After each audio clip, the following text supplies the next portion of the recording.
Okay, so guys, we'll start wireless first. Wireless. Okay, so wireless, guys, you can listen here.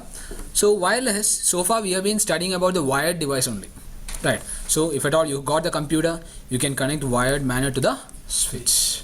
Now we'll be studying about wireless. And wireless, suppose you got, so here in your like home environment, you'll have a Wi-Fi router. You'll have a Wi-Fi router. So Wi-Fi means wireless fidelity, right? And so wireless or Wi-Fi, what happens is that this machine will start sending certain electromagnetic waves. They'll start sending some electromagnetic waves. And so which will be of the frequency range, you got say a specific frequency range which is given in the textbook. So you can check that. I suppose it's 2.4 gigahertz or something and 5 gigahertz and all. Okay, so you got those frequency range and you'll be sending this electromagnetic waves, and from say you will accept or you will turn on the Wi-Fi and you will say accept it. I mean you will connect to the Wi-Fi then, and whatever the data you need to send, you will be sending it through this Wi-Fi. So this electromagnetic wave acts as a carrier signal. Okay, I'm not going into those things. Okay, so now that we do not have that much time, I'm not going to those things. Okay, you can read the textbook. I suppose 4 chapters are there for wireless. Almost everything, say the last 2 is I suppose the last 2 will be having the configuration things, whereas the first 2 you got wireless theory. You can read that, and in case of any doubts you can ask me. Okay, now the next thing is that, let me tell you, so this Wi-Fi router consists of a module called AP. I told you this router, yes, this router consists of many things inside, right? So first it will act as a modem, right? Modulation and demodulation. It will act as a router, right? It will perform the NAT and the PAT, right? Again, it will act as a switch, and along with that it will act as an AP. AP means access point. It's called access point, or WAP means wireless access point. That means it is the module that will say transmit these waves. Okay, now in the production environment you can have this AP separately. You can have this AP separately. If at all you might have gone to the airport, or if at all you might have gone to the railway station, right, you will have say these connectors you might have seen. Okay, so on the top of something or on the top of the roof and all, you might have seen some devices. That will be AP, access point. So this access point is the device which connects which connects the wireless device, wireless machines to the wired network. Getting it? Okay, so this AP access point will help you to connect the wireless device to the wired network. So towards the right side, suppose you can connect a wire. Okay, and towards the left side, now you have connected the wireless device. Getting it? Okay, now this access point, there are a lot of types of access point. So one among them is called the lightweight access point. It's called a lightweight access point. Okay, now you got different types of access point, say autonomous access point and cloud-based access point, etc., of which one type is lightweight access point. So lightweight access point, you do not have the controller in there.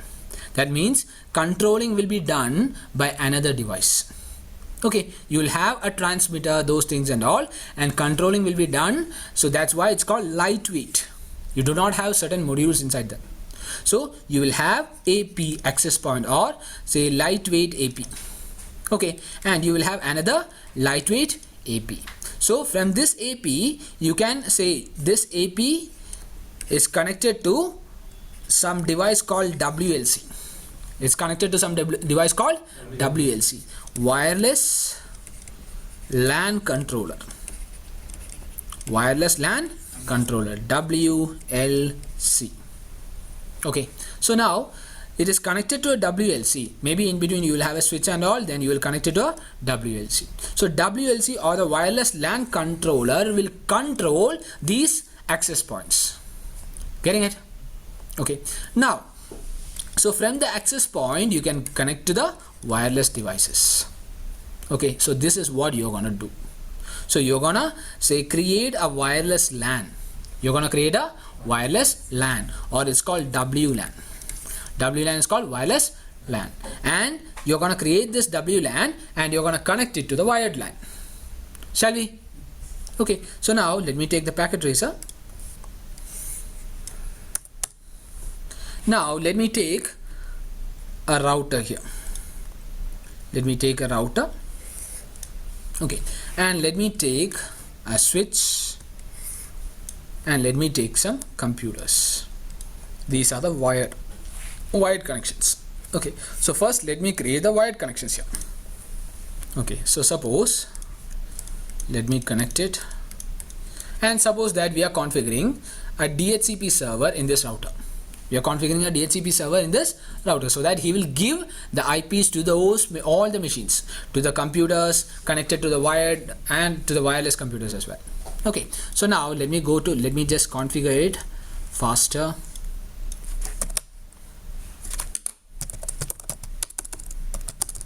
Okay, sorry. Interface FA 0/0. Suppose that I'm giving, sorry, it's not 0/0, it's gig 0/0/0. Suppose that this LAN is of the network or contains the IP range 10.0.0.0/24 range. So every time I may be giving 10.0.0, that say this is only for my convenience. Okay, you can give any LAN IPs, any private IPs here. Okay, so 10.0.0.0/24, I'm giving it as it's an easy one. Okay, so now, so here let me give the IP here. So interface gig 0/0/0, then I'm going to give the IP address 10.0.0.1 255.255.255.0. okay, and let me give no shutdown. Okay, and let me give the DHCP command as well. The command already, I suppose you know it, right? IP DHCP pool, then the pool name, suppose test, or say test. Then we'll be giving the network 10.0.0.0 255.255.0. okay, and the default gateway is 10.0.0.1, the router's IP itself, and the DNS IP, suppose it is, say, suppose the Google's DNS 8.8.8.8. okay, and if at all you want to give the domain name at all, you can give it. Okay, and let me exclude this IP as well. Let me exclude this IP IP DHCP exclude -address, then suppose 10.0.0.1. clear? Okay, now, so we are configured the DHCP. Now what we are going to do is, we are going to say turn on the DHCP so that all the computers will get the IP.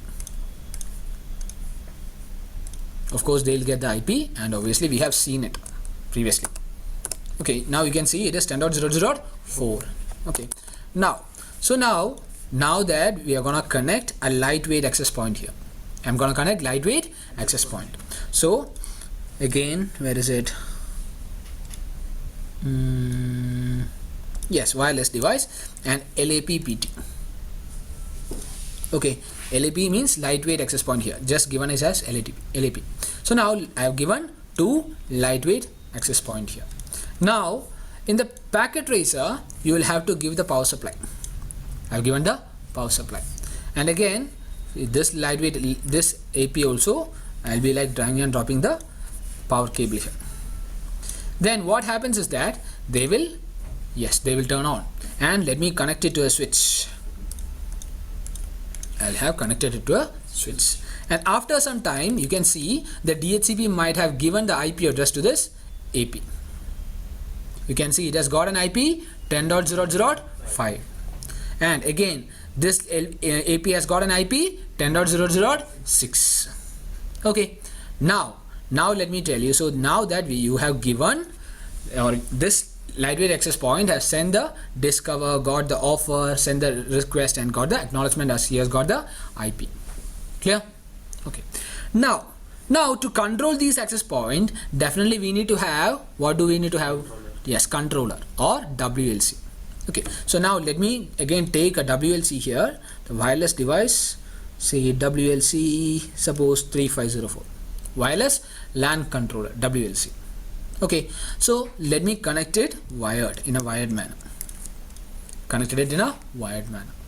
Okay, now here let me give an IP for the WLC. Suppose I'm gonna give an IP 10.00.100 here, suppose. Okay, so now let me give an IP here.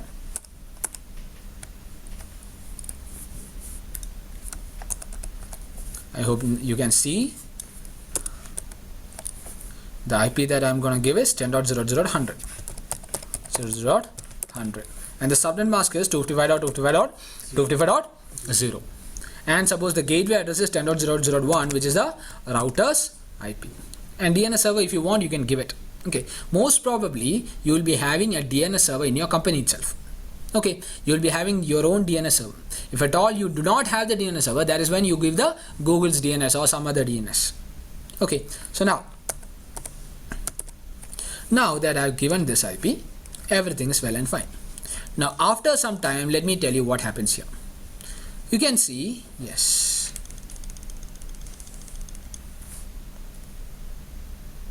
okay, so now you're gonna configure this AP access point. What you're gonna do is, just give me a moment. Okay, you're gonna configure this access point. Shall we configure it? Now I told you we'll be controlling this access point, or you will be controlling or configuring this access point with this WLC. So first you're going to access the WLC. Shall we access? Okay, to access the WLC, let me tell you, we are going to take a computer. We are going to take a computer and then access the WLC using graphical user interface. So now let me just tell you how you will be accessing the graphical user interface. Before that, let me just ask you a question, small question. Have you ever configured the password in your Wi-Fi devices? Yes. How will you configure it? IP? Yes. In where you will give the IP? Yes, you are right. Connecting LAN or Wi-Fi. Connecting LAN or Wi-Fi, you will connect the, yes, then what will you do it? In that. After typing the IP, automatically goes to a window. Yes, very good. Okay, I suppose at least some of you might have configured, or some of you might have changed your password in your, say, the Wi-Fi password in your home, right? So if at all you didn't change, no issues. Let me tell you. So if at all you got your laptop, and you have connected, say this is your Wi-Fi router, okay, and say to the backside or under the Wi-Fi router, you might have seen an IP here. IP is 192.168.1.1. Most probably it's going to be that IP. And you will have a username and password as well. Username and password. Yes. Each, say, company will have their own username and password. And for specific models, they have different username and password. The usual ones are username is admin and the password is password. Or maybe admin or admin password, whatever it is. The default username and password is there.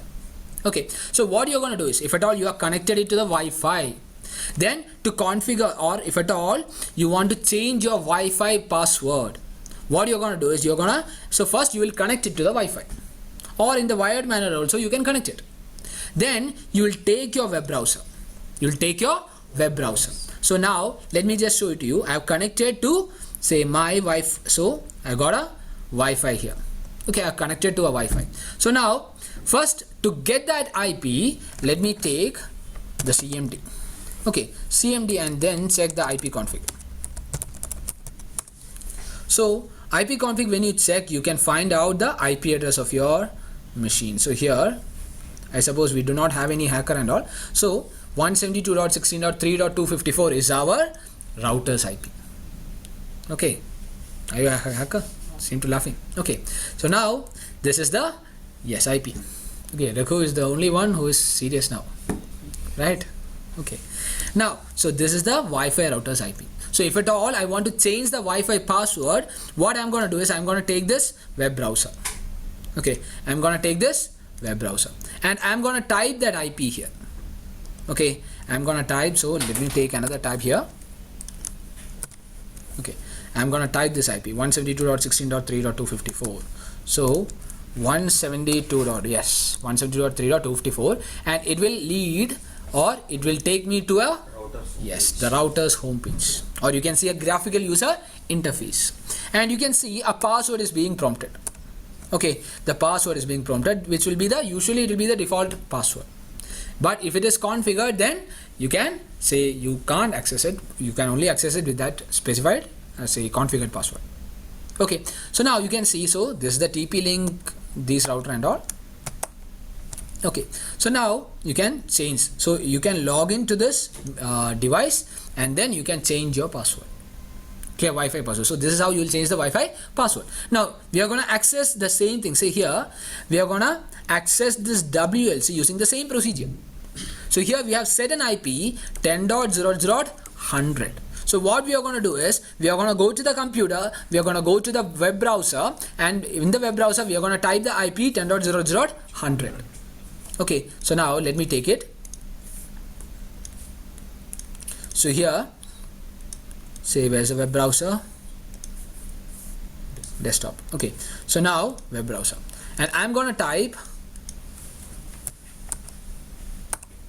Okay, so I'm going to type the IP 10.0.0.100. If I type, so here now you can see it is HTTP. Is it? It is just HTTP because it's the first time that you are trying to access, and say it's the first time that you will be getting the this GUI. And now you can see, yes. So Cisco 3500 series wireless LAN connector. This is the page that you will get. And this is the first time that you are accessing, so it has asked us to create a username and password here. Okay, so now let me create a username and password. Okay, so now let me give the username. Okay, just admin123, admin123, and suppose create the admin password capital A DMIN #123. Okay, so now again capital A DMIN #123. Okay, here you got some policies or something. You might be using a like what do you say, a lowercase, an uppercase, a number, and a symbol, those things and all. Okay, so that's why I created such a person. So let me now note it down. So let me take the notepad and note it down. The WLC credentials. To log into the WLC, these are the credentials. The username is, yes, admin123, admin123, and the password is, yes, capital A DMIN #123. Okay, so now let me just copy it. Now I have given, and I'll click start. Now that we are going to access, or now we have already accessed this device, we are going to initially set up this device. For the first time when you try to set up, they are going to ask this system name, so and so things and all. So now just I'm giving a system name, suppose controller1, just any host name. It's similar to the host name. Okay, then you can give the country, you can give the date and time, you can give the time zone. NTP server is optional. Management IP is 10.0.0.100. You have given the IP 10.0.0.100. Now the subnet mask here is 255.255.255.0/24, and the gateway 10.0.0.1. Okay, and the next thing here, again just give me a moment. Okay, now the management will and edit, it's okay. You're going to just leave that and click next. Now here it has asked us to create a network. Okay, now just give me a moment. Okay, now it has asked us to create your wireless network. It has asked us to create a Wi-Fi now. Asked us to create a Wi-Fi. So now the network name. You can see, say in my network, so or this is the Wi-Fi name that I have. I have connected to this second floor hall 5G. So this is the name that you're gonna give. Okay, this is the name in the sense, this is the network name. You're going to create a Wi-Fi and you're going to give a name, and that name is called SSID. Service Set Identifier. The name that you're giving to the Wi-Fi, that's called Service Set Identifier or SSID. And the machines will not work based on this SSID. The machines will work on BSSID, Basic Service Set Identifier, which will be a machine readable value. A machine readable value means it is most probably it's MAC address or something. Okay, so now that's what the BSSID means. Okay, machine will be checking. So here we can go with sales first floor, marketing first floor, says technical second floor, like that. We can give our own values to identify. So that is the SSID, and BSSID is for the machines to understand. Clear? Okay. So now let me give my SSID here. So suppose I'm giving, yes, maybe NH. Okay, don't want to type it networkers home like that. Okay, NH, suppose CCNA, for CCNA students, NH CCNA students. Okay, so now again let me, yes, this is the Wi-Fi SSID. yes, SSID.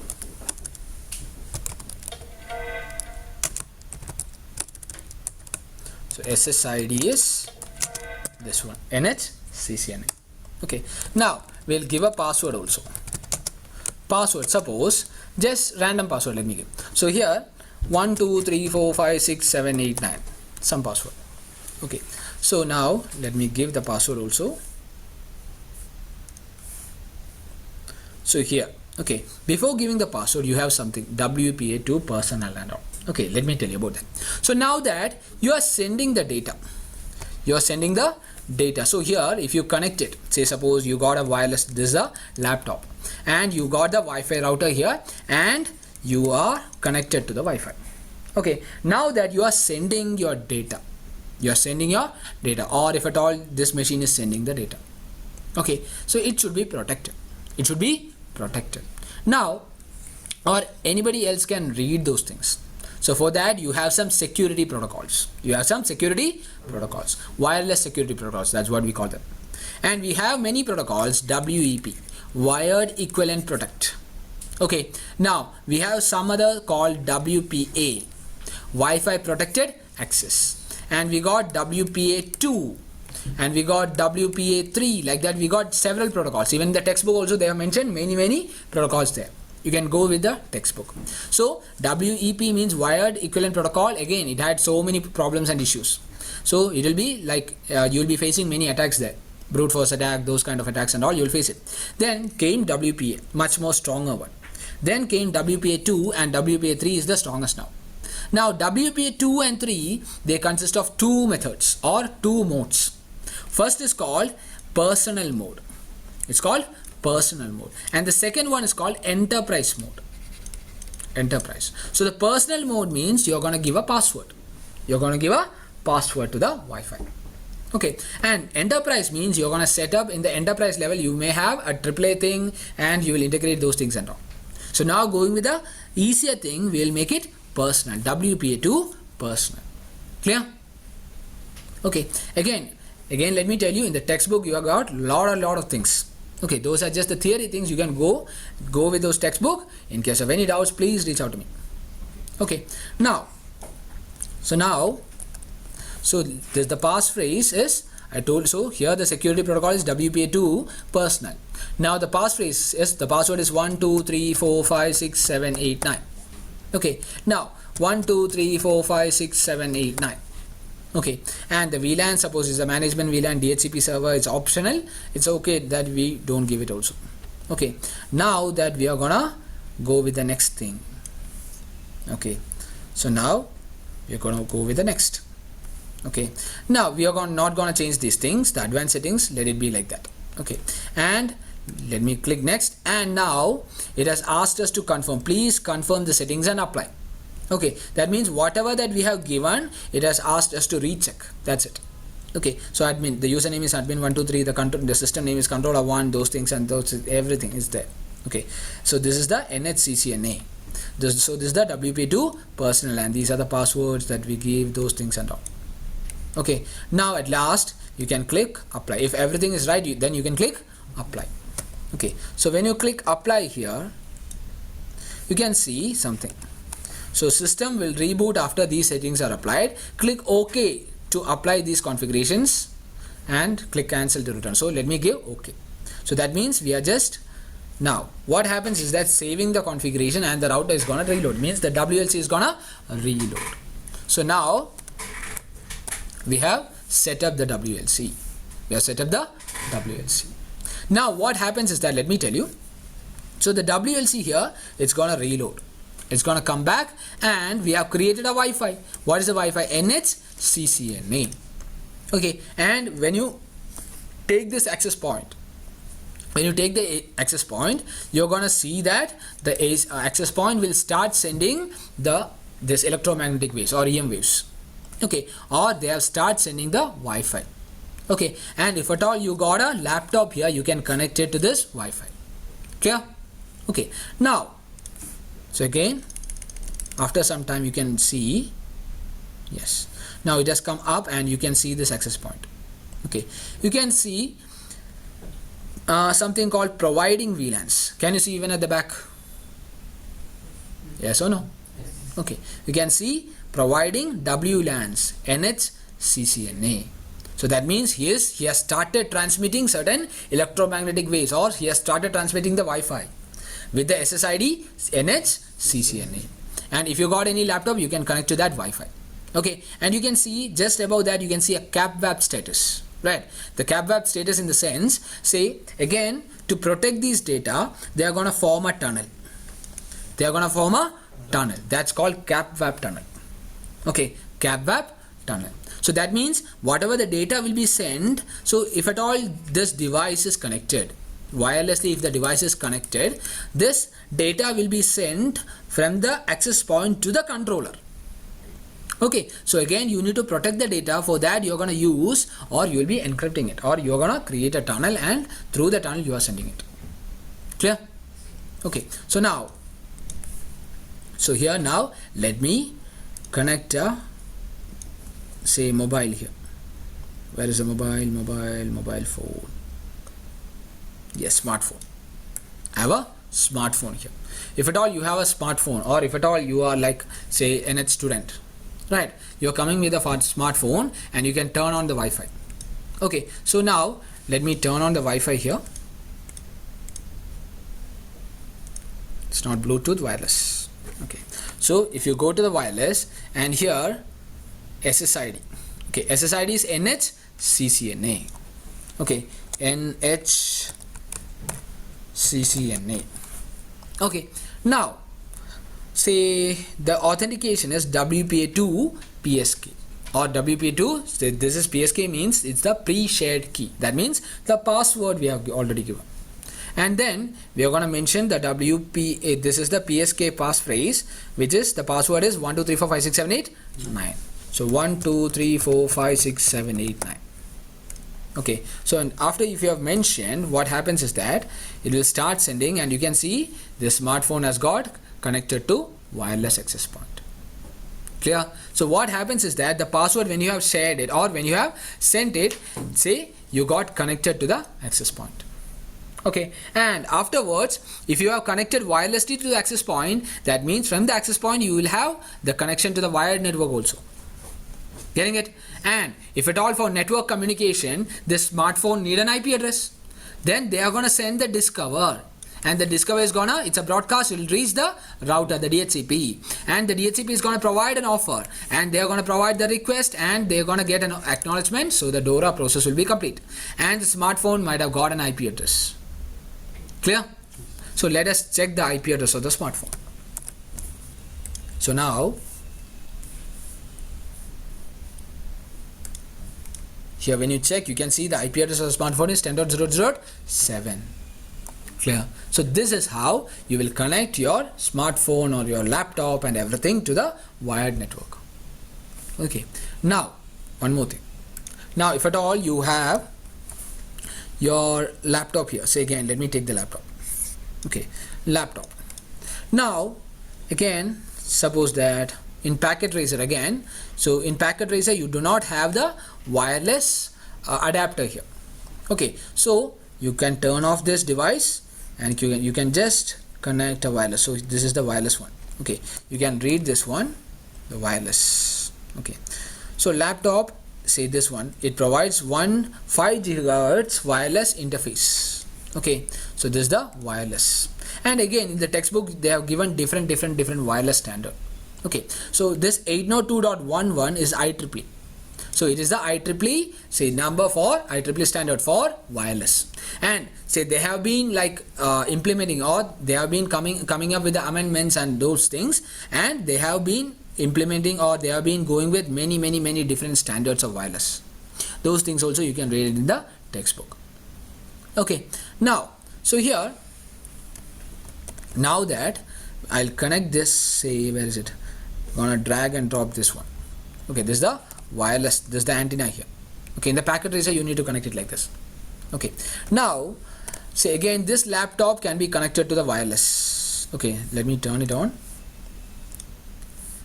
You can go to, where is it, the wireless. Okay, and say this one, this SSID, let me change it to NHCCNA.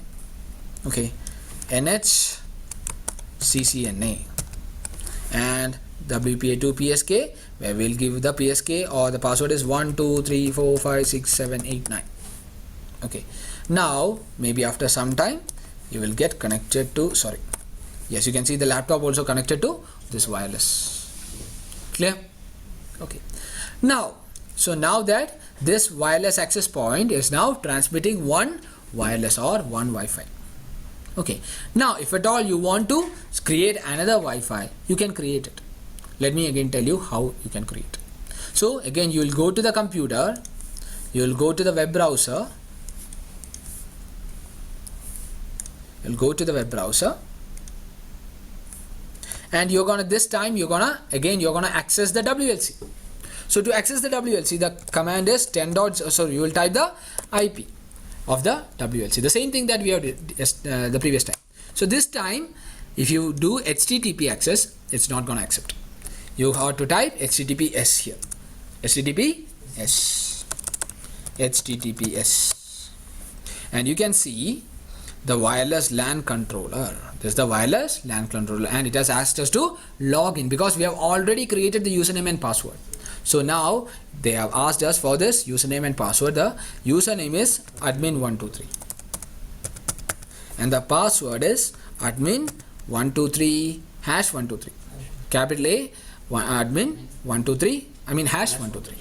Okay, oh, authentication error. So now let me again log in, let me type it. Okay, so admin123 and the password is capital A DMIN #123. Okay, now yes, now you can see you have logged into this WLC. This is how this is how you will get the prompt when you are logging into your Wi-Fi router. Okay, not the exact thing, almost similar. Okay, where those things are just to manage that individual device. So this is the WLC where you can manage many say access points. Okay, so now that you are in this WLC, so this is the WLC, the figure of WLC. Okay, now you can see the management IP is 10.0.0.100, the software version, this things, many things. So the uptime is 12 minutes, the system time, whatever, many things are there.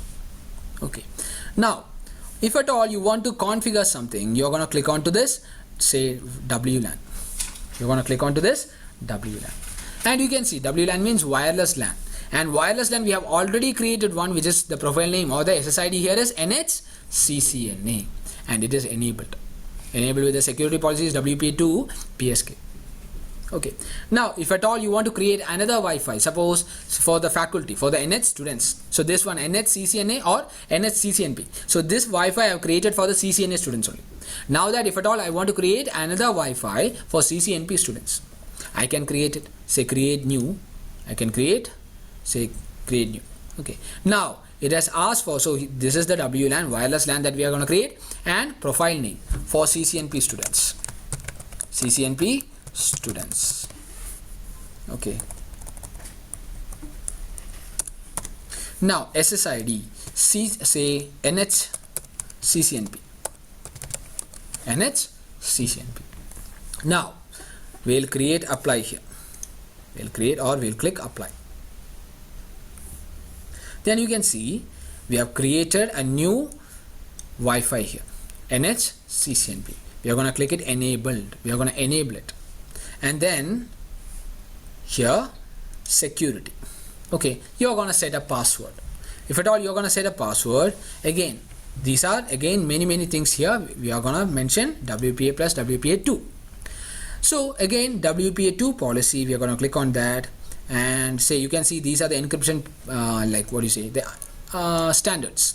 AES, advanced encryption standard, you have different standards. Now PSK, you're gonna click enable. That means you're gonna set a password here. You're gonna set a password.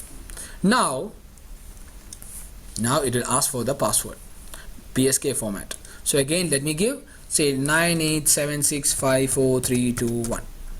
Okay, again just a moment, 987654321. That's the password.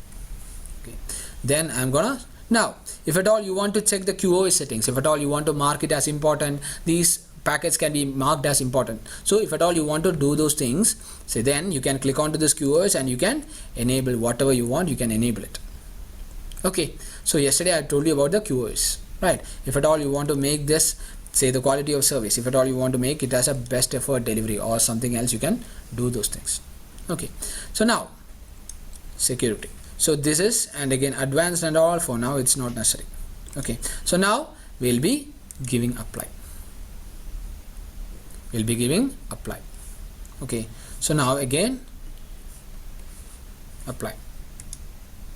So now changing WLAN parameters while it is enabled will cause the WLAN to be momentarily disabled. Okay, so for now it is okay even if it's disabled because this is not the real lab. Okay, so now that we have clicked, and yes, now that after doing it, you can see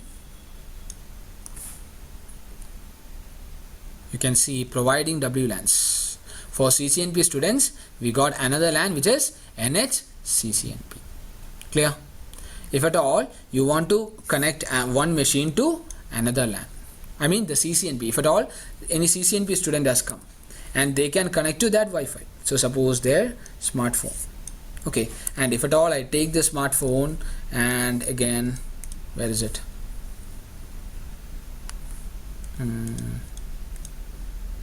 The wireless.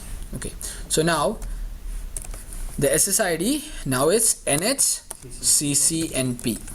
You getting it? Okay, now the WPA2 and 987654321. Okay, now that if I connect, then this machine will get connected to the, yes, this machine is connected to the CCNP Wi-Fi. Clear? Okay, so this is how you will connect the, say, wireless devices.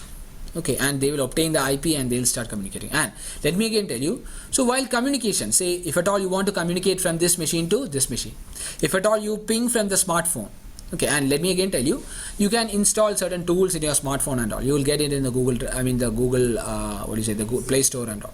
And you can install certain tools so that you can ping to many devices. The ping tool or some other tools are there. So if you install the tool, then you can ping from the smartphone to the laptop. So the laptop is having, the IP here is 10.0.0.8. If you can see, the IP here is 10.0.0.8. So you can ping to the laptop.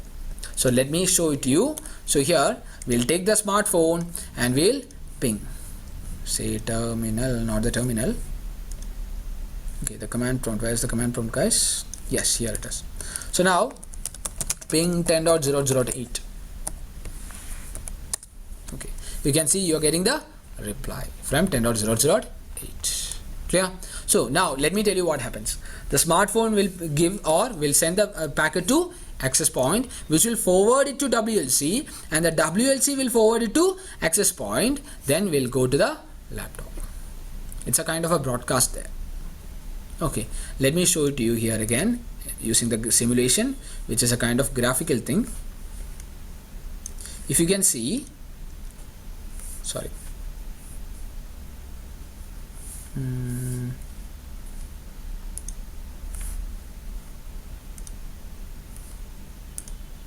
just a moment, guys.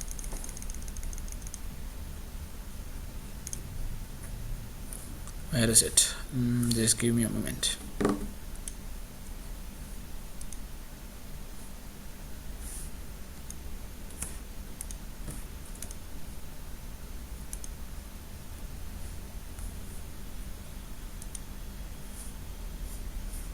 couldn't get.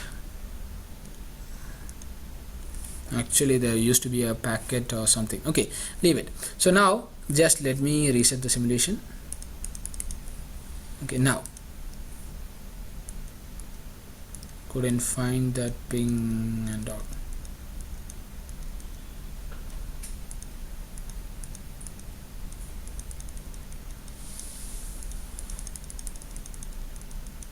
Okay. Unfortunately couldn't. Yes, I suppose this is it.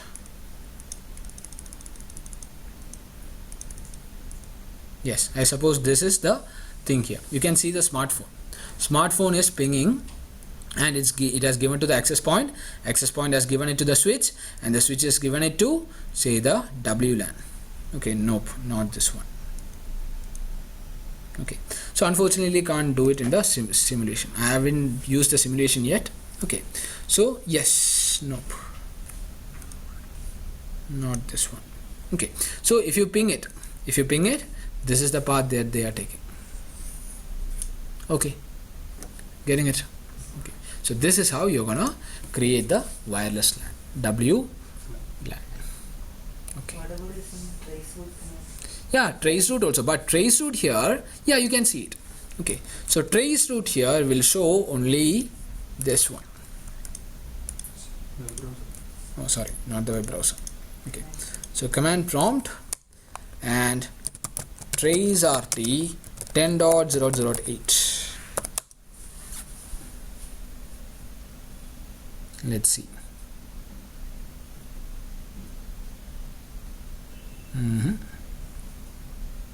The trace RT is not working. Okay, no idea, I haven't tried it out. Okay, so let me take the trace RT from, yeah, I suppose this time it has come.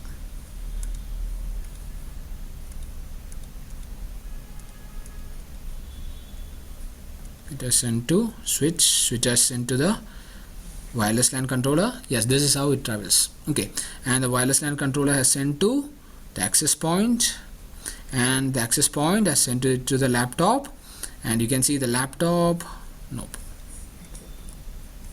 Okay, from the laptop it has again sent to the access point, then back to the switch and to the WLC, and from the WLC again, yes, to the smartphone. Okay, now if you check,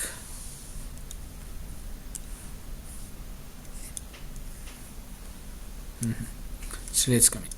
Okay, but I suppose you might have understood. So the working of the trace RT is something different. It will take some time and all. Okay, because it will be looking for the next hop and all. Okay, and these are like the packets which are sent. It's been 20 millisecond, 23 millisecond, 24 millisecond, 25 millisecond, but you are not getting the reply. Okay, now don't go with these things for now. Okay, if at all you're feeling confused, don't go for this now. Just understand the packet flow. Okay, so one more time, if at all I ping, let me check, ping 10.008. Don't know what happened. Now it's not pinging.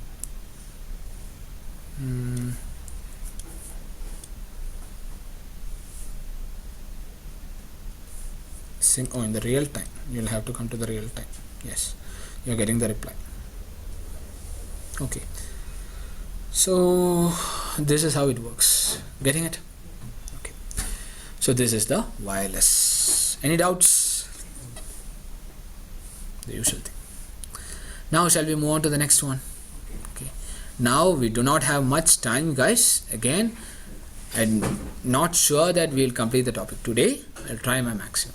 Okay, break needed? No? Okay, then no issues. Now let me take the next one. I'm gonna tell you about the copy commands. So you can write down the copy commands, the heading copy commands.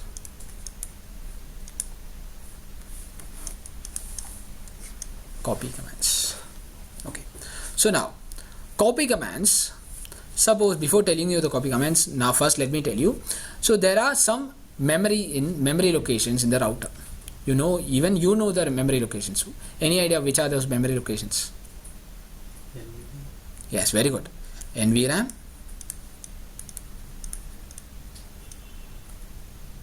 RAM. Yes, very good. Flash. Sorry? Cache. Cache and all, it's there. Okay, but for now we require only these three. Okay, so RAM is where you will store the running configuration. In RAM you will have the running configuration. Okay, now in NVRAM you will have, what is it, startup configuration. And in Flash you have iOS. In Flash you have iOS.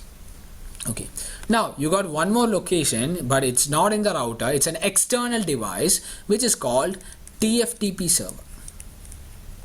It's called TFTP server. It's an external device. Maybe it's a device in the LAN.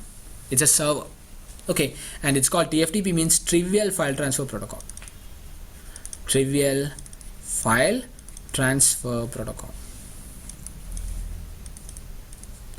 Trivial File Transfer Protocol, TFTP. Okay, now so here you have RAM, NVRAM and Flash. Now so this is the TFTP server. So the running configuration can be saved as the startup configuration. The running configuration can be saved as the startup configuration. To save the configuration and to take the backup and to retrieve the backup, we will use the copy commands.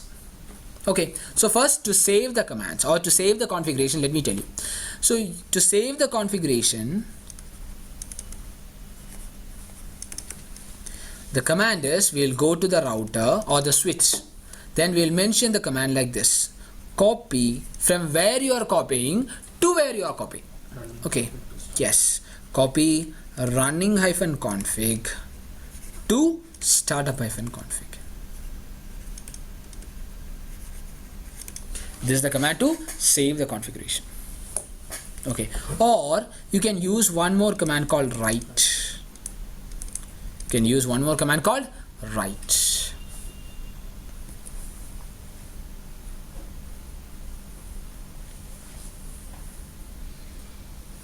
Okay, you can save the config. Now to retrieve back this config, suppose, let me show it to you here. Okay, so now suppose that, yes, let me delete these unnecessary things for now. Okay, so now again, suppose these are the machines, suppose this. Now so here let me expand it, sorry.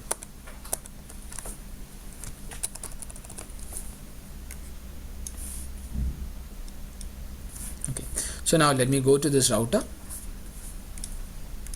and suppose I'm changing the host name. Okay, the host name, it is suppose Tiger. The host name is Tiger. Now this will be there in the running configuration. So do show run, you can see the host name as Tiger, but you haven't saved anything, right? So do show startup. Startup -config is the, say, command to see the startup configuration. You do not have anything because we haven't saved anything. So to save anything, you can use the command copy running -config space startup -config. Clear? Okay, so and it will ask us to save it as startup config, yes or no. We'll give enter, yes, it has been saved. Now show startup -config. Now we'll show you the configuration which is saved and the host name is Tiger. Now let me change the host name. The host name, suppose let me change it to, say, monkey. Okay, now to retrieve back the saved configuration which is Tiger. Okay, so you can execute the command like this: copy from where you are copying, from startup config you are copying to running config you are copying. So to retrieve back the old saved configuration, you're gonna give this command: copy startup -config space running -config. So the host name was monkey, now will be changed to Tiger. Clear? Okay, so the command is copy startup -config space running -config to retrieve it. To retrieve the saved configurations, this is the command: copy startup -config space running -config.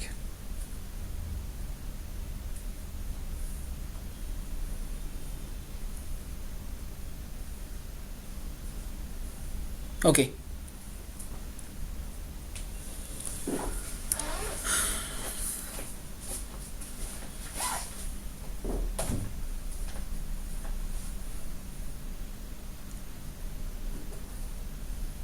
Faster guys, faster.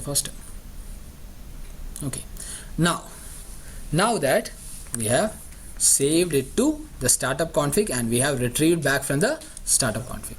Now, so how to save the running configuration and the startup configuration to TFTP? You're gonna save, or you're gonna take the backup. Okay, so you can write the heading taking the backup to TFTP. Taking the backup to TFTP.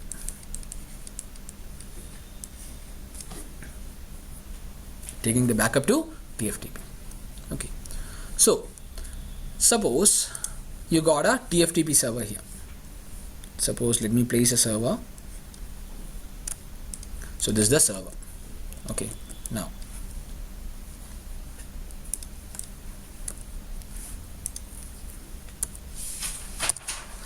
let me connect it.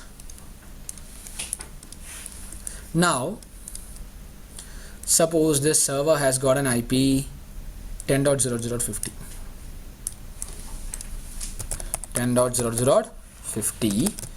255.255.255.0/24, and the gateway is, for now it's unnecessary, but let me give 10.0.0.1 is the gateway.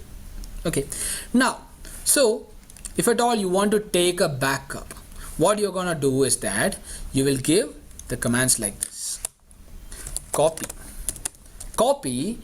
to where, so from where you are going to copy, from the running configuration. Suppose you are going to take the let's say the backup of the running configuration. So the command is copy running-config to TFTP. Copy running-config space TFTP. Okay, now when you check it, it will, or when you say enter, it's gonna ask for the address of the remote host. That means it is asking for the address of the TFTP server. Okay, then the TFTP server's IP is 10.0.0.50. Okay, you will give the IP address of the TFTP server. Then it asks us to say which it is asking us to say save the file name, or to which file it needs to be saved, or as which file it needs to be saved. So it is asking us whether to save the file as this file, tiger-config. So suppose that I don't want this file name to be saved like this. I don't want the file to be saved like this. I want the file to be saved, say like this: tiger running conf or run conf. Okay, now say 7 APR 2022. Okay, just name, that's it. Okay, just a file name, tiger run conf, say 7 April 2022. Okay, just a name guys, just any name you can give. So now if you go, so here you can see it has been copied. It has been copied in some seconds. Okay, and if at all you go to the server and you go to some locations, where is it? TFTP. You can see the file here. So tiger run conf 7 April 2022. This is the file that you have saved into the say this TFTP server. Okay. Now in a similar manner, you can take the backup of the startup configuration also. Okay. So the only difference is that the command is copy startup-config space. Sorry. Yes. It's the command is copy startup-config space TFTP. That's the command. Instead of copy running-config space TFTP, you're going to give the command copy startup-config space TFTP. From where you are copying to where you are copying. Okay, if you click it, and again I asked for the address, which is 10.0.0.50, and the file name, suppose I don't want to give this file name, suppose let me paste it like, okay, so I pasted it something like this, Iger. Okay, unfortunately I pasted it like this. Okay, but I thought of like giving some other name, start and all, but I've given it like this, unfortunately. But you can see this. You can go to this TFTP here, and you can see this one, Iger. Okay, just given another file name, that's it. So now, feeling confused? Everyone's okay, right? Okay. Now, you can take the backup of the iOS also. You can take the backup of iOS also. So the command, so first you need to check the router. You need to take the command show flash. Show flash. So you can see the file name. This is the file name here. You're gonna copy it. You're gonna copy the file name. And the command is copy flash. From flash you are copying to where you are copying to TFTP you are copying. From flash to TFTP. Shall I? There, Sajin. Okay. Copy flash to TFTP. Okay, so this is the file name. This is the file that we are copying. This is the iOS file, .bin file. Okay, now copy flash TFTP. You can see the source file name. I'm gonna paste the source file name. That's why I copied it. I don't want to type it, so I just copied it and pasted it. This is the source file name.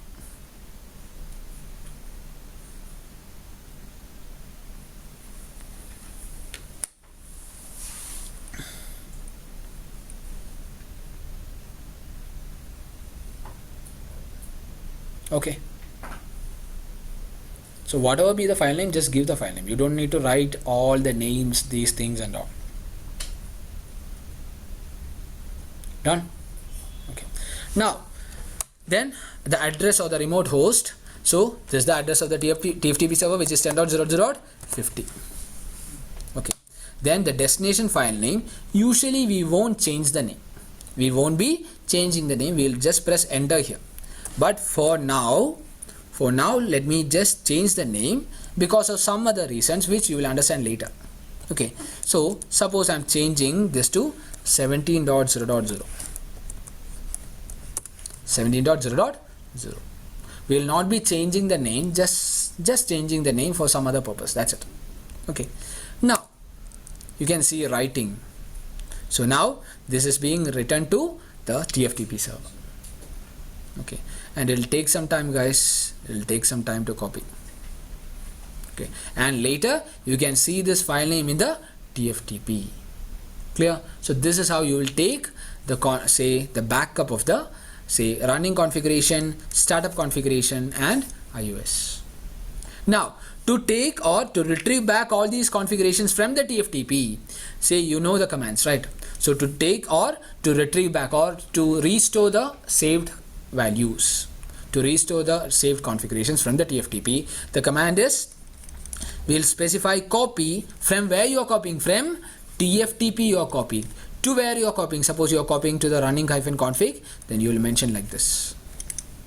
Okay, if at all you want to retrieve the startup configuration, okay, or if you want to retrieve it to the startup configuration, the command is TFTP startup-config.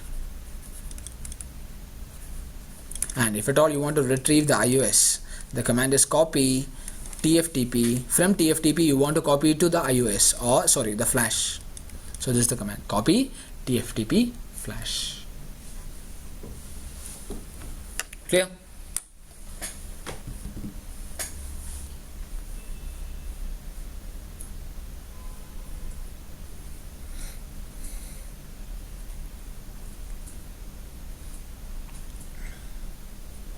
Done? Okay. Now let me check. Still it's copying.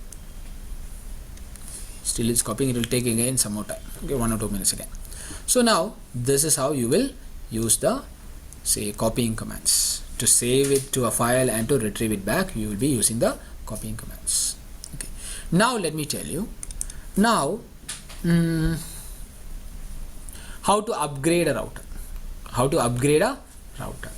To upgrade a router, you can do it using 2 ways. So let me tell you the first method. Or to upgrade the router, in the sense to upgrade the router iOS. Okay, to upgrade the router's iOS. Still getting copied.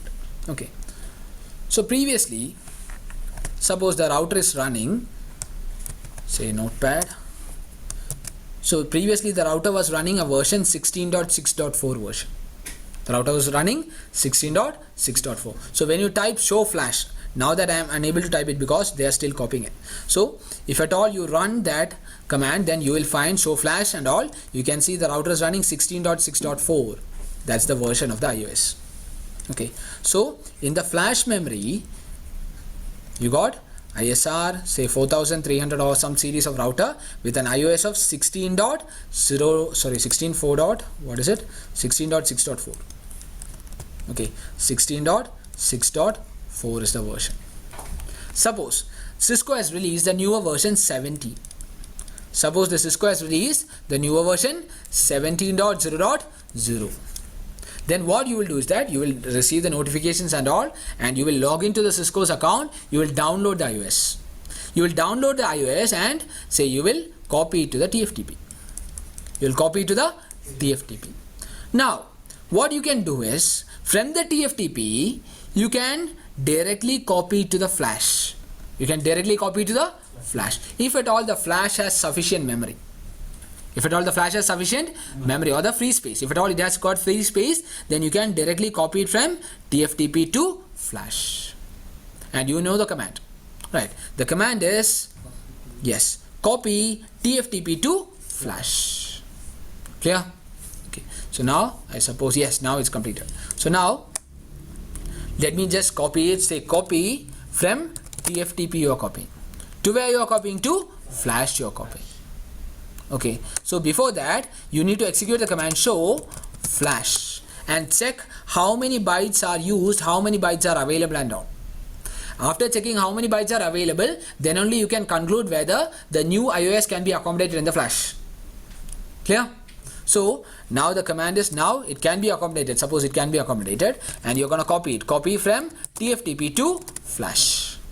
Then it'll ask us for the, say, name of the this one. Okay, then you're gonna type 10.0.0.50, which is the, yes, IP of the TFTP server. Then the source file name. It has asked us to copy the source file name. Then you will copy and paste the source file name, which is having 17.0.0 version. It is having the version 17.0.0. Okay, now say it will be, the destination file name will be saved like that only. Okay, now yes, accessing the TFTP server and copying it. So what you are going to do is that you are copying this newer version of iOS into the router's flash memory. In this time you will have both the iOS in the flash memory. Where is it? Okay, now you have so after copying it from the TFTP to the flash, you will have both the iOS. 16.6.4 is there, 17.0.0 is also there. Then what you're going to do is that delete the older one. Delete the older one. Delete the older one. Restart the router. So when you delete the older one, 16.6.4 is no more. Then the router will reload the 17.0.0. And again, let me tell you, first, after downloading from the Cisco's website, you will not be directly uploading it to your routers and all. What you will do is that you will test it in your testing environment, and you will be searching for any kinds of errors, any kinds of bugs and all. If at all you do not find any errors and everything is fine, then only you will be implementing it in the production. Clear? Okay, again it will again take some time to copy. Still copying. Yes, What if there is no sufficient space? we'll come to that. That is the second method. Okay, what if you, so now let me tell you, what if you do not have sufficient space in the flash? That's the second method. What you're going to do is, in the flash you have got 16.6.4, and at first what you will do is that you will delete it. You will delete it. Okay, after deleting, you're gonna delete the older one. Delete older one. After deleting, you will restart the router. You will restart the router. Okay, now say you will restart the router, and when you restart, do we have any iOS in the flash memory? No. Now that we do not have any iOS in the flash memory, so if you do not have any iOS in the flash memory, then mini iOS will be loaded. I have taught you about mini iOS, which is saved in the ROM. It's called ROM mode. It's called Ramon mode. I hope you remember. Okay, so now, so from the Ramon mode, I might have taught you that in the Ramon mode only emergency commands will work. Okay, in the Ramon mode, what you're going to do is that you will do some commands so that you can retrieve the iOS from the, say, TFTP. Clear? Yes or no? Okay. Now let me check whether it's done. Yes. So now, okay. So here, coming back to the first method. So because we haven't completed the first method. Okay. So we have just copied the new iOS into the flash. That's what we have done. Okay. Now coming back to the first method, let me tell you, if you take the command show flash, you can see two iOS is there. First is 16.6.4 and the second is 17.0.0. So what you're going to do is delete the older one, 16.4. Okay, so the command is erase. Also, so not erase, delete. Delete flash. Delete flash. Then it will ask us to delete the file name, which you will give the older file name. You will give the older file name. Okay, and you will confirm it, and if you check now show flash, you can see only the newer one is there, only the new iOS is there. Clear? Susmit? Rekhu? Okay, so now, so only the newer one is there, and then you will reload the router. Okay, system configuration modified, suppose yes. Okay, just asking us to save the config or not. Proceed with reload, and here you can see ISR located, say in the flash they have located 17.0.0, which is the newer iOS and which will be loaded. Clear? Okay. Now shall we go to the second method? Okay. Now, so second method says we will delete it. We are gonna delete it. So now let me take the second method. So show flash. So here suppose this is the older one. Suppose this is the older one. So we are going to delete it. Delete flash. Okay. So delete the file name. This is the older file name and we have deleted. So if you check show flash, we do not have anything here. We do not have anything. So now if you reload, now you can see no valid boot image found, boot process failed, and now it has loaded the Ramon mode. Clear? Now that we will be executing some commands. The commands are like this: IP underscore, say what we are going to do is we are going to temporarily give an IP to the first interface of a router. So maybe it would be fastnet 0/0 or it would be gig 0/0/0 or whatever. It's the first interface of the router. So the IP address. So again, let me tell you, you have to exactly type these commands. Okay, so that means IP underscore address should be having, it should be like the, it is case sensitive. So it should be of the uppercase and you should be typing the underscore and everything, and in between you shouldn't have any space also. Okay, you should be typing the the exact commands here.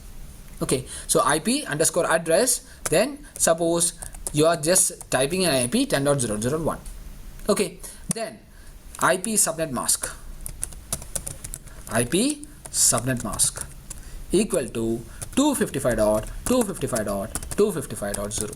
We have given 10.0.0.1/24.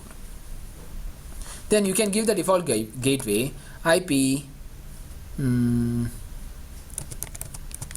default gateway. Okay, even I wonder whether this is the, whether we need this IP or not. So default gateway is equal to 10.0.0.1. Okay, then we are going to give the next IP, suppose TFTP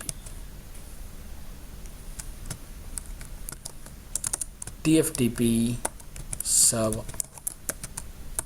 TFTP server's IP is 10.0.0.50.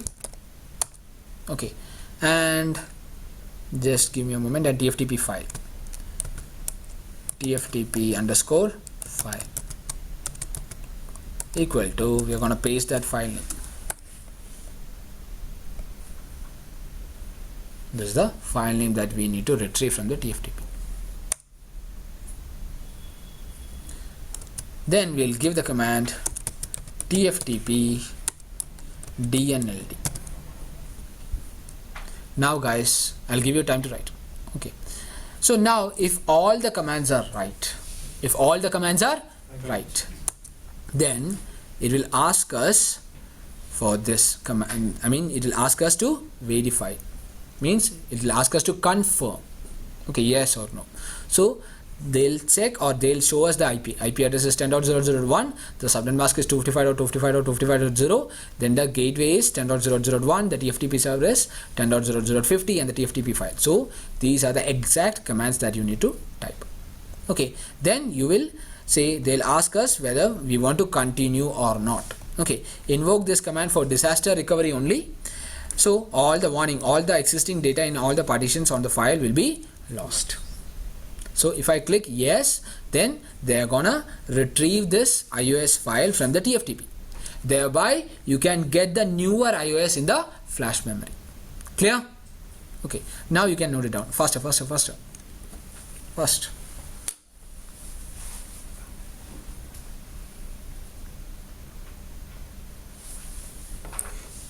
Sajin, having doubt? Which portion you didn't doubt? Done? Everyone done? Okay.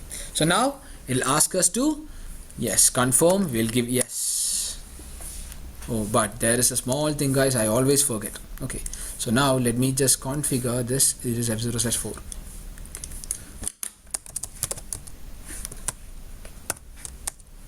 I always forget.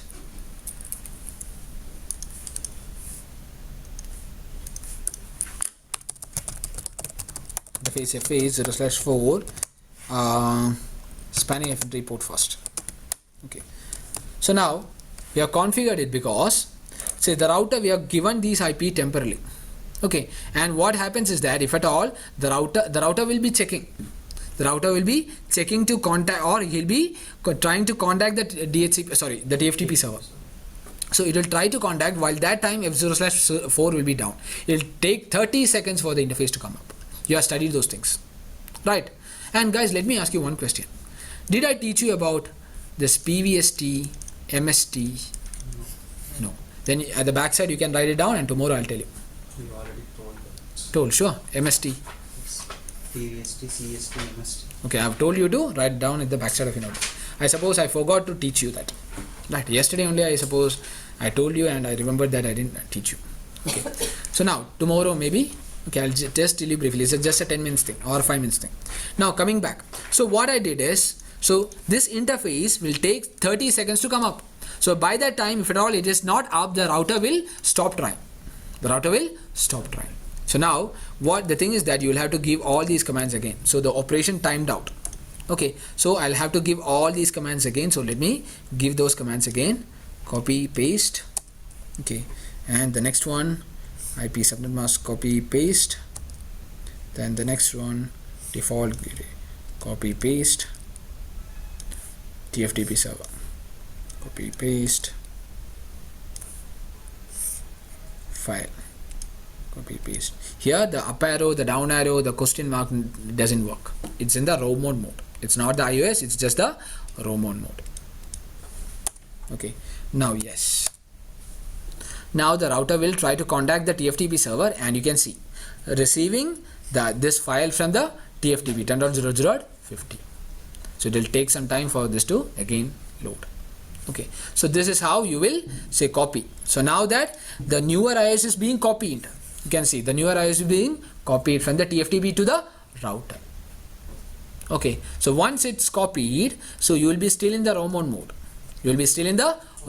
Suppose row mode 8 or 9 or 10, whatever be. Okay, then you're gonna reset. You're gonna say type reset, so that you will reload the router. When the router is reloaded, then the newer iOS will load. I mean the iOS 17.0.0 will load. Getting it?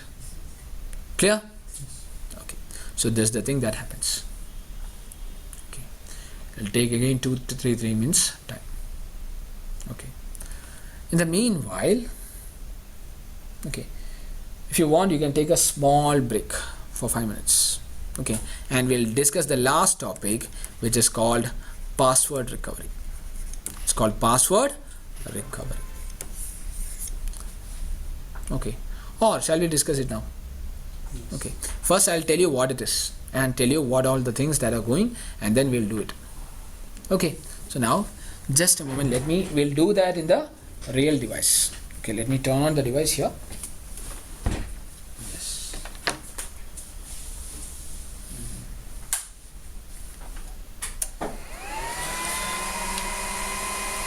Now,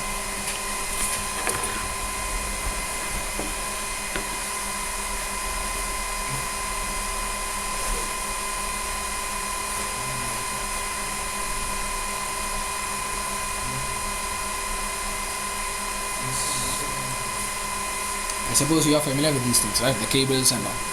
Okay, so don't worry. Tomorrow, I'll make you do all these things. Okay, so tomorrow don't forget to come up with 2 laptops. At least you need 2 laptops. Okay, yes. Whoever is coming with the laptop, you can decide. Okay, yes. Now let me connect it. Okay, USB.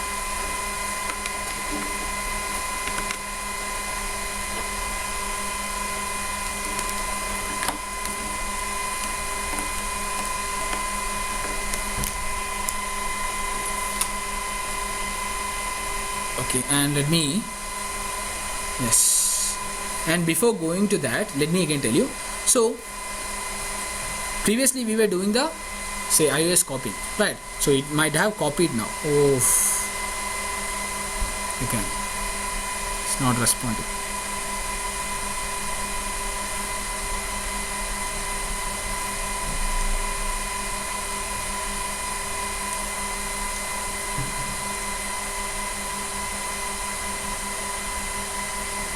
Yes.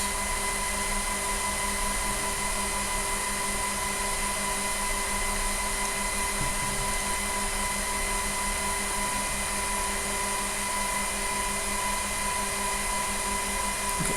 It's just nothing. I told you that we'll reset it and the router will reload and the new iOS will come. Okay. If at all I'm like in behind of these, I mean I go behind these things, then I suppose we won't be having that. Okay. So now let it be there. So now let me take putty and let me access the router.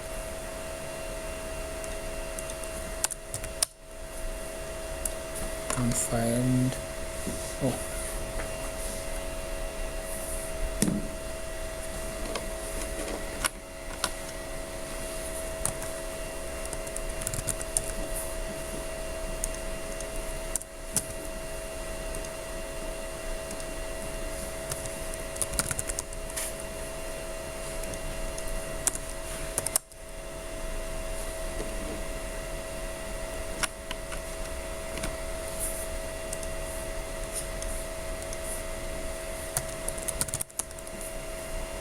I suppose I've already taught you how to check the COM port, those things and all. Okay, so tomorrow again I'll tell you.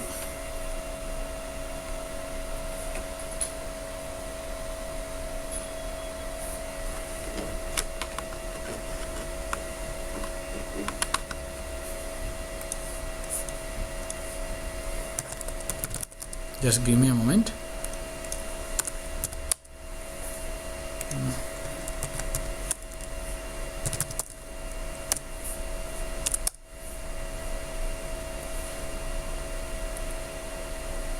COM 9 it seems. So let me take putty again.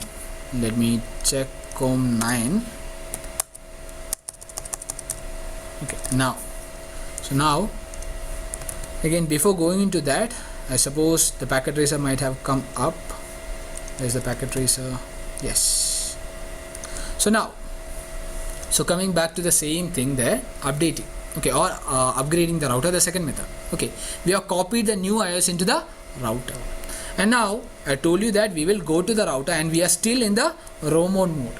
Okay, where you will type the command reset and the router will reload and it will reload the newer iOS version.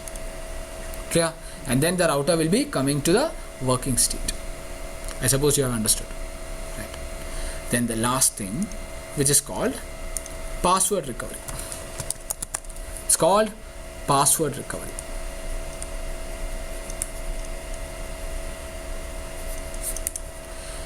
Suppose I'm doing it in the real router. So now in the router, you can now,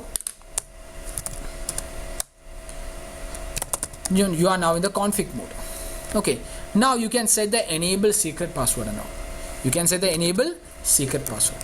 Suppose the enable secret password is some random password. Some random password. Even I have typed some random password and I also don't know the password. Now, yes.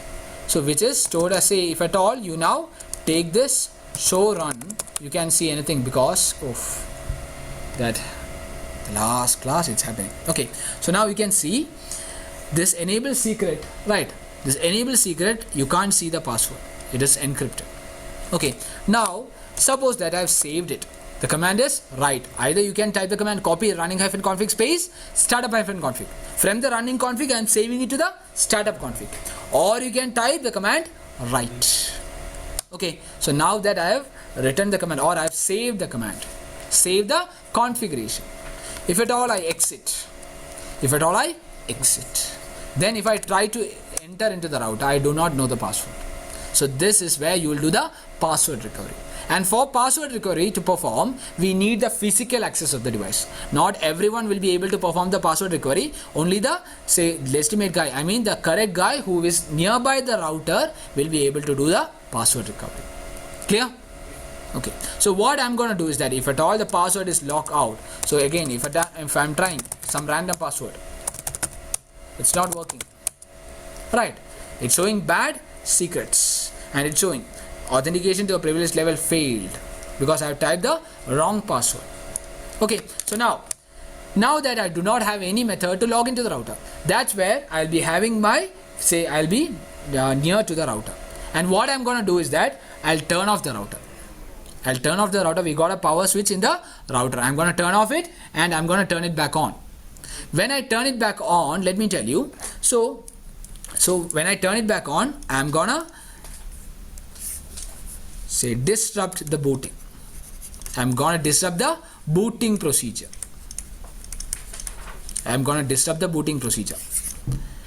Okay, by pressing control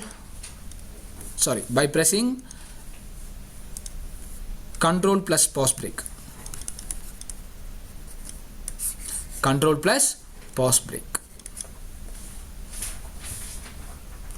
plus pause break.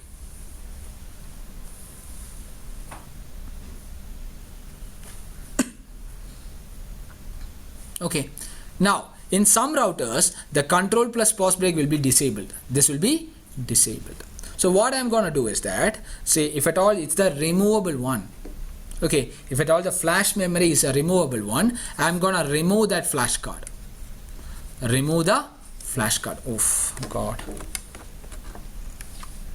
Okay. Yes. Remove the flash card.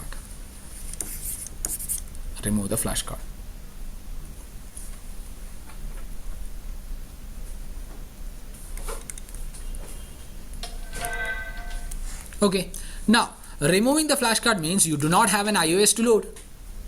Okay, so that means you will go into the roam on mode. And from the roam on mode, what we are going to do is we are going to change the configuration register value. The command is like this. We'll go to the roam on mode, maybe roam on 1, where you will type the command confreg 0x2102. Sorry, 0x2142. Confreg 0x2142.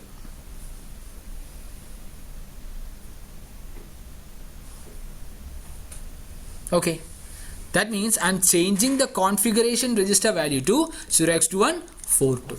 And if you remember, so when in the basic I've taught you the configuration register value. right, in the starting of iOS class. So if you remember, 0x2142 means you will load the iOS from the flash memory, and the saved startup configuration, the password and everything is in the startup configuration, and that will be skipped. That will not be loaded. That will be skipped. If you skip it, what is the advantage? Then if you reload the router, you will be able to enter into the router without a password. Getting it? Because whatever password that we have configured, whatever the OSPF or whatever things we have configured, that is saved as the startup config. So if you do not load the startup configuration, you do not have any passwords. So you can get into the router without being asked by the password. So we have new router with nothing in it. Yes. So it will be coming back like a new router with no configurations at all. Clear? Okay. So now, so that's the advantage of, say, changing the configuration register value to 0x2142. Getting it? So now I'll change the configuration to 0x2142 and then I will reset the router. Reset means again I'll reload the router, or I'll type the command reset. So now this time I'll put on, or I'll plug in the flash card. I'll plug in the flash card. If at all the flash card is removed, I'll say again I'll insert the flash card so that the proper booting procedure will happen. Okay, shall we do it? Okay, we haven't completed, it's only the halfway, we'll do it. Okay, so now let me turn on the router. Let me turn on the router, and now that I'm removing the flash card. Okay, so now let me turn on the router, and I've removed the flash card. Oh. This is the flash card. Okay, so now you can see here the compact flash is not present. The compact flash is not present, and so the ROM on mode initiated, ROM on 1. Then I'll be typing the command. What is the command? Confreg 0x2142. Now you must reset or power cycle for the new config to take effect. That means you can either type the reset, or you can again turn it off and turn it on. Okay, so now I'm gonna reset now. Okay, then I'll insert the flash card. Now the booting procedure will, again the router will boot, and the router will continue with the booting procedure. Okay, it will take some time again. So in the meanwhile, I'll tell you what to do next. Okay, so now that we'll be able to get into the router, so without being asked by the, so here this is the startup configuration where the enable secret password is there. Okay, now without, so now the startup configuration is not loaded. We can enter into the router. Or into the privilege execution mode. Now that we have entered into the router, we can copy all the configurations back to the running config. The saved configurations can be, say, copied back to the running config.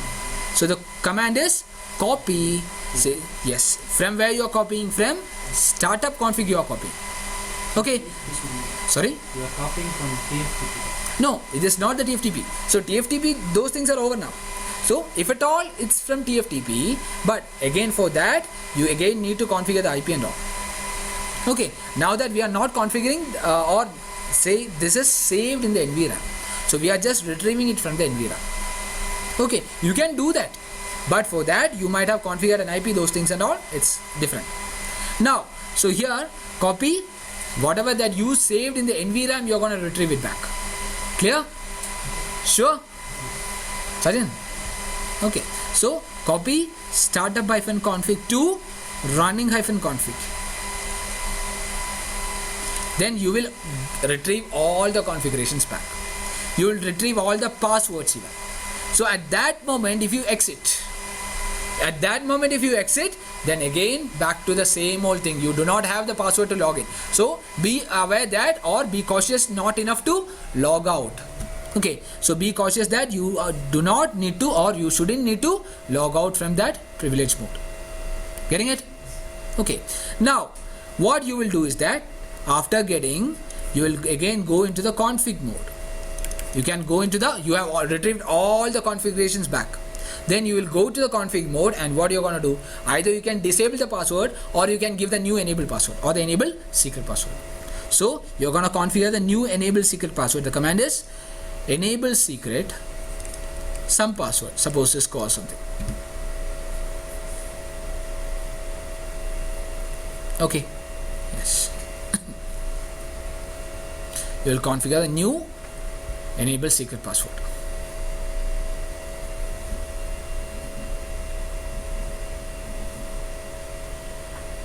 Okay, yes. Now after configuring the new enable secret password, so this one you need to note it down. Okay, because previous one what you are configured, you didn't know that. This one again, be cautious to note it down. Okay, be careful to note it down, and be careful not to tell anybody else also. Okay, if you tell anyone, then again they can access, right? Now, so now that the next thing, so you have changed the configuration register value to 0x2142. You will change it back to 0x2102. You will change the configuration register value back to 0x2102. Getting it? So the command is, okay, configure or config hyphen register. You will go to the config mode, the global config mode, and you will type this command config hyphen register 0x2102. Config hyphen register 0x2102.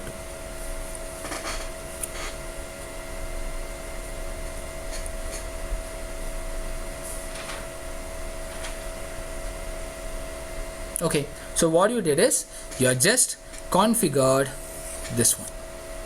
Okay, configure the configuration register value back to 0x2102, and again you will come to the privilege mode and save everything. You're gonna save, because you have, say, if at all you don't save it, if at all by chance the router reloads, then whatever that you have saved is gone.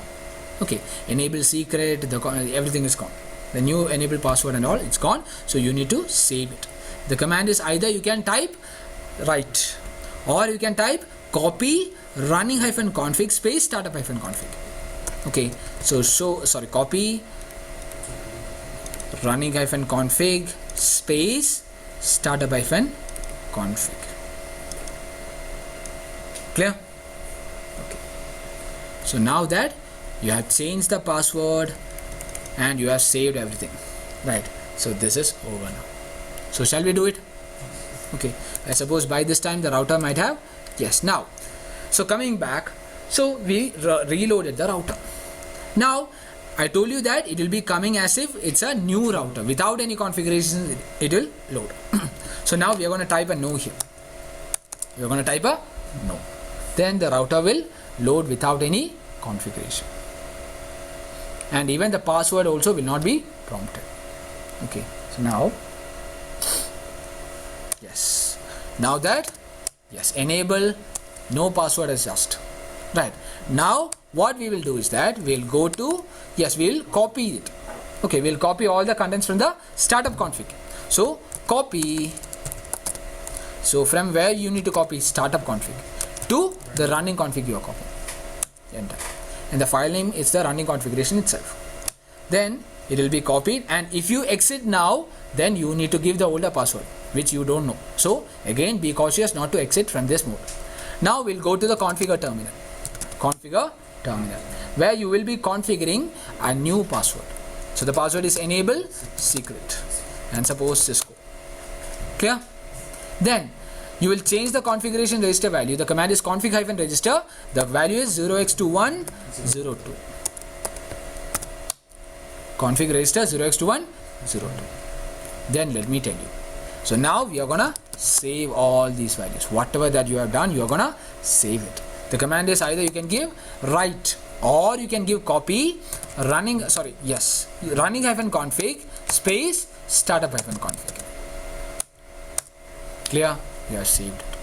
Now if you exit, you know the new password, right? So enable, what is the password? Cisco, CISCO. Yes, you have entered into the router. So this is the password recovery, and for password recovery it's a must that you need to have the the console access. That means it should be, the router should be present near you, or you should be present near the router. Clear?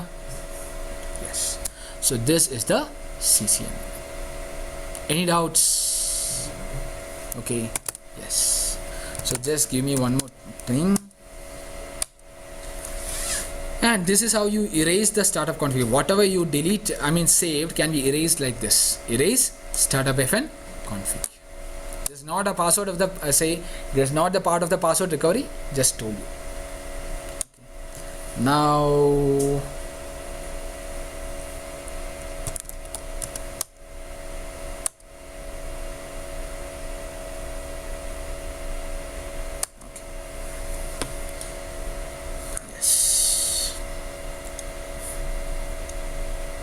so now suppose everyone's okay, right? So this is the CCNA.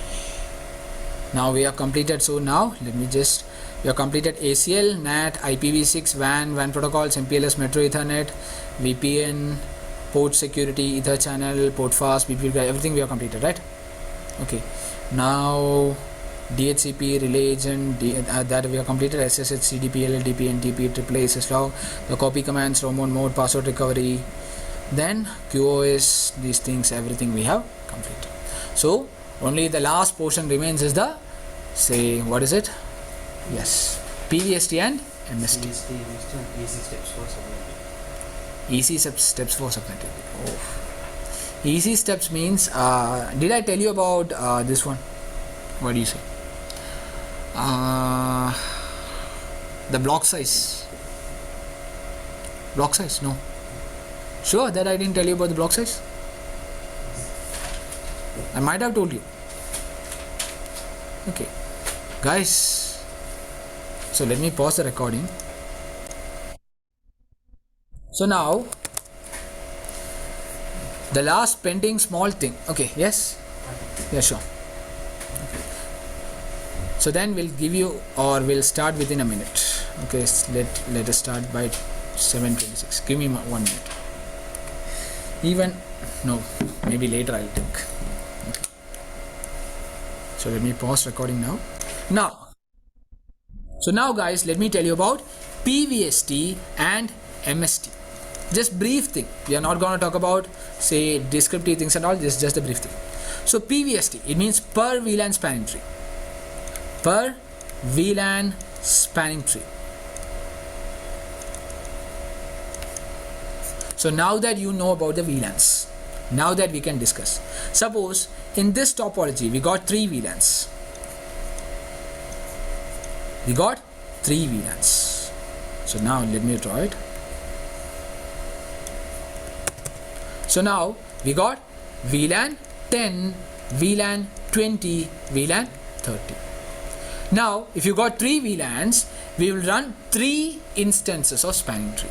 We'll run 3 instances of spanning tree. And we can configure, say, in CST. If it's in CST or common, I might have told you about the CST, common spanning tree. So if you got, say, 3 VLANs here, VLAN 10, VLAN 20 and VLAN 30, you will only run a single spanning tree instance. That means for all the VLANs, for VLAN 10, 20, 30 together, you will be running a single instance. And suppose this is the root switch and this will be the, both of them will be the designated. And suppose these are the root port. And suppose this is the designated and this will be blocked. For all those things, for all the VLANs. So for VLAN 10, 20 and 30, it will be like this only. We'll run only a single instance. And the disadvantage is that for all the VLANs, this link will be blocked. This link remains unused by everyone. Clear? So this is the common spanning tree.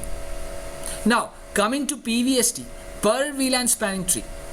Okay, so here what you're going to do is, I told you if you got 3 VLANs, we are going to run 3 spanning tree instance. Suppose for VLAN 10, you can set this one as the root switch. Then this can be, both of them can be the designated, and suppose these are the root, and suppose this is the designated and this is blocked. Okay, now that's for VLAN 10. Now for VLAN 20, you can make this as the root switch. Okay, it's a separate spanning tree instance. So you can make this as the root switch, and you can configure both of them as, what do you say, the designated. Or it's not that you configure, both of them will become the designated. Then this can be the, say these can be the root port, and this can be the designated, and this can be blocked. Getting it? Now for VLAN 30, so suppose this is VLAN 30. Again we are running a separate instance where you can configure this as the root switch, and both of them, this will become the designated. Okay, and suppose this is the root, this is the root, this is designated, and this will be blocked. The advantage is that this link is not used by VLAN 10 but will be used by some other VLANs. So VLAN 20 and VLAN 30 are using that. Okay, and this link is not used by VLAN 30 but are being used by some other VLANs, VLAN 20 and VLAN 10. So you can load balance. Getting it? There is a kind of load balancing, and you are managing these VLANs, these spanning tree individually. You can customize it according to your wish. Individually you can customize it. Clear? Okay. No, so this is the per VLAN. For each VLAN we are running the spanning tree instance. Now you got one more thing called MST, multiple spanning tree. Okay, suppose you are having multiple VLANs. You are having VLAN 10, 20, 30, 40, 50, 60, 70, 80, 90, 100. You have these VLANs here. 10 VLANs. Okay.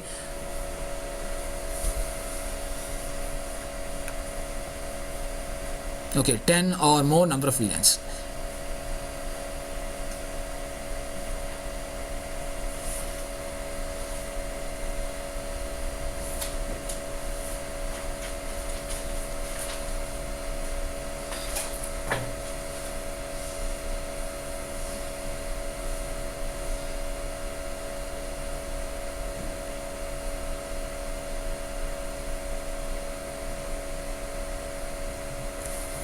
If at all you want to write this, you can write it. I hope it's not a mess. Right, done. There at the back, Sajin, done. Okay. Now let me tell you about MST. Okay, so MST here, suppose you got a group of VLANs here, then suppose you are grouping some VLANs together.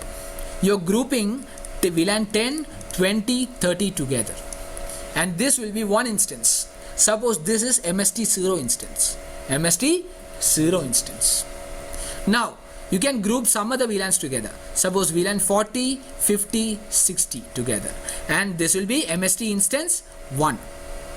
Okay, now the rest of the VLAN, suppose 70, 80, 90, 100. These VLANs are grouped together as MST 2. So you are grouping many VLANs together. Getting it? Okay.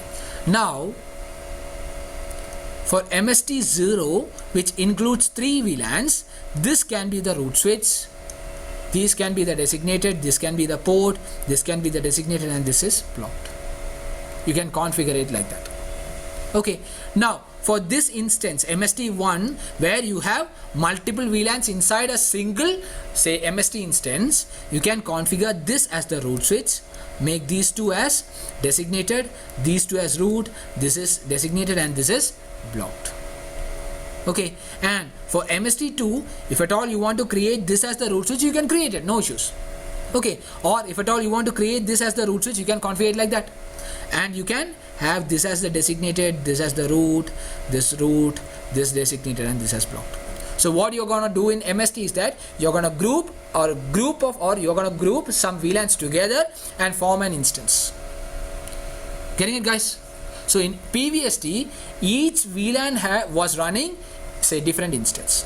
Now that, say, a group of VLANs are running one instance here, or one instance contains a group of VLANs. Clear? Any doubt? I suppose you are clear. Right. So this is the MST, multiple spanning 3. Okay, so now let me pause record.